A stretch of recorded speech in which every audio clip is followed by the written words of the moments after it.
Kenya, the biggest economy in East Africa, with a population of 47 million, composed of 27% of urban and 73% of rural areas.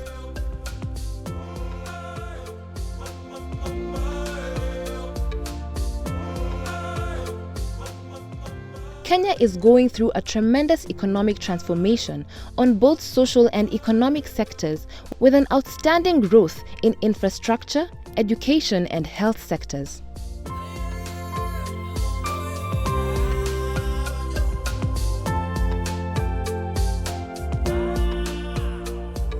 We tell the story of how Kenyan leaders, in partnership with Kenyan citizens, opened doors for African Peer Review Mechanism, Aprm, for the second time to deepen governance.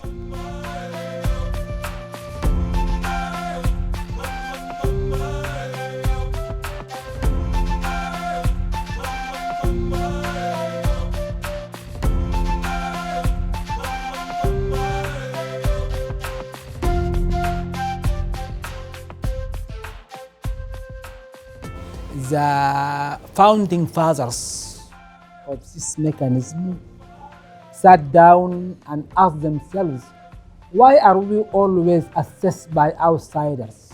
Are we not capable of assessing ourselves?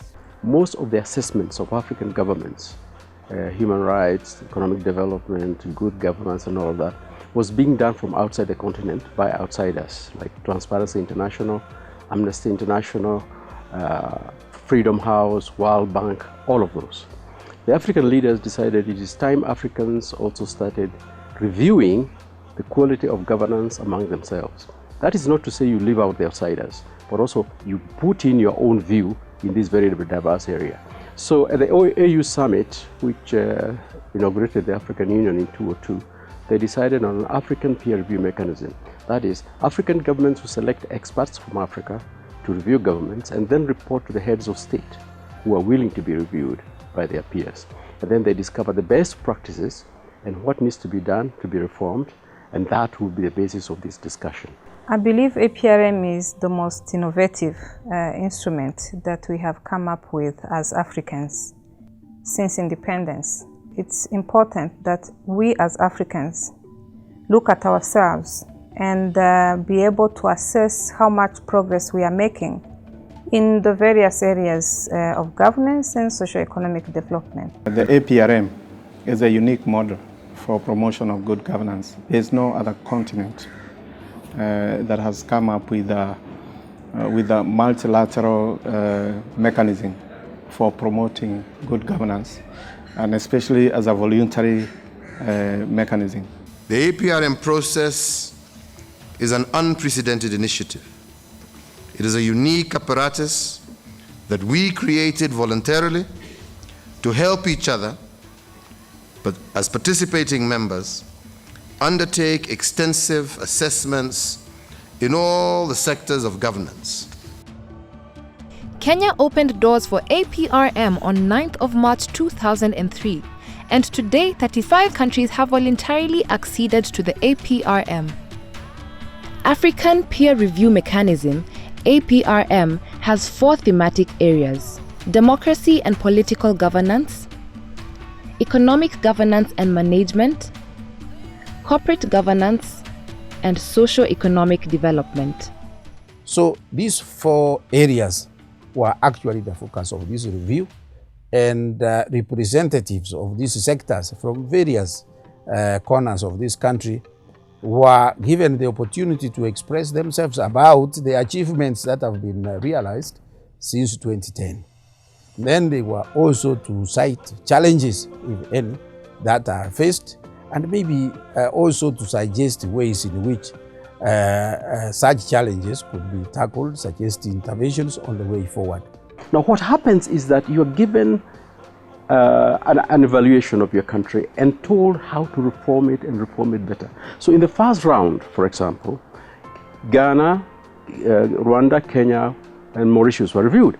As far as Kenya was concerned, we got some very good advice on political governance, we got some good advice on corporate governance, on how it should review. Some of that has manifested itself into laws which have been enacted by Parliament. There are 5 stages in the African peer review process: countries self-assessment, country review mission, country review report, peer review, and adoption and dissemination of the report.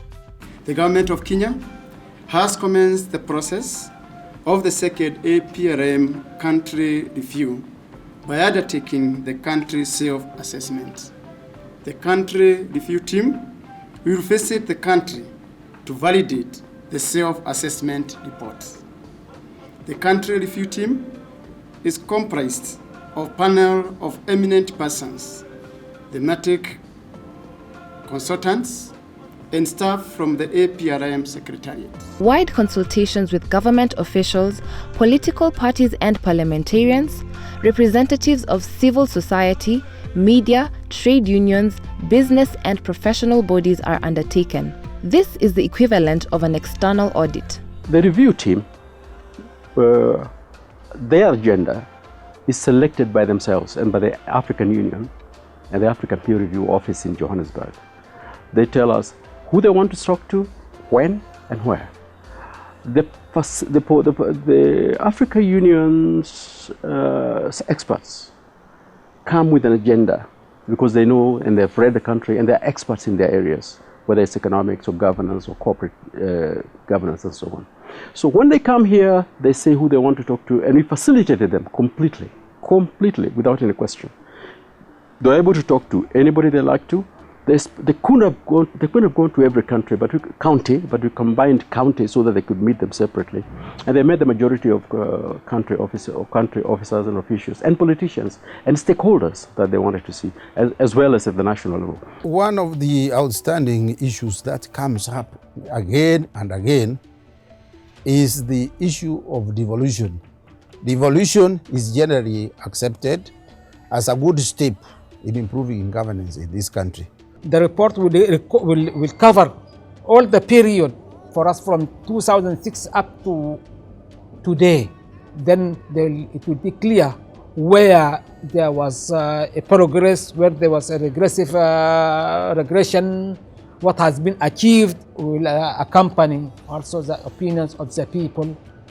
Once that is done, and we agreed on this, then there is a second step, and that is the preparation of a summary and what they call an issues paper, the main outstanding issues that will go for discussion to the African Union Summit. Upon completion of the second country review and preparation of the country's report by the APR team, Kenya is set to be the first country to be peer-reviewed for the second time in January 2017 during the Aprm Heads of State Summit, under the chairmanship of His Excellency President Uhuru Kenyatta. I am determined with your support to see to it that the Aprm is revitalized and realigns its rightful place as an effective and innovative governance tool for our continent. President Kenyatta, very efficient, well experienced.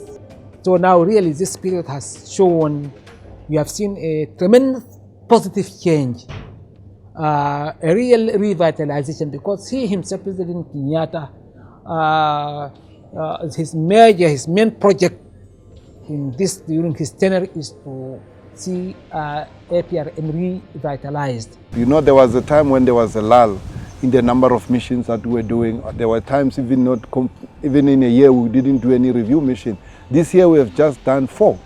And you see now even Kenya is leading in doing the second review mission. So the missions are picking up. We're doing support missions. So we are very, very, very busy. So your core business, you have to up your core business. Aprm is a program, is an initiative of the African Union, but its legal standing in the African Union family was very ambiguous. So it was the second element to the revitalization was to conclude the integration of the Aprm into the African Union. So now we have a statute.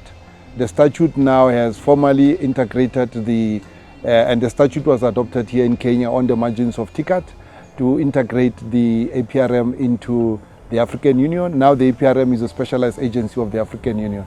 In the peer review process, the Continental APRM Secretariat submits the APR team's country review report to the APR panel of eminent persons, which in turn submits it with its recommendations to the APR Forum of Participating Heads of State and Government. The consideration and adoption of the country review report by the APR Forum marks the end of Stage 4. The recommendations that are given in the country review report are supposed to be integrated into the national development program. So in the case of the APRM, the country review report is accompanied by a national plan of action. And in that national plan of action, government outlines the commitments that it's going to take up against the recommendations that have been given. Says we are going to implement ABCD, and this is the estimated budget for that, and they make budgetary provision for all that. The second review will take stock of how Kenya has performed in the implementation of its previous plan of action. And then out of this, there will be a national plan of action. And the national plan of action, of course, we have to follow up work with Kenya in the implementation. So the key thing is that out of the review exercise, the country picks up two things: good practices that they share, but they also pick up challenges.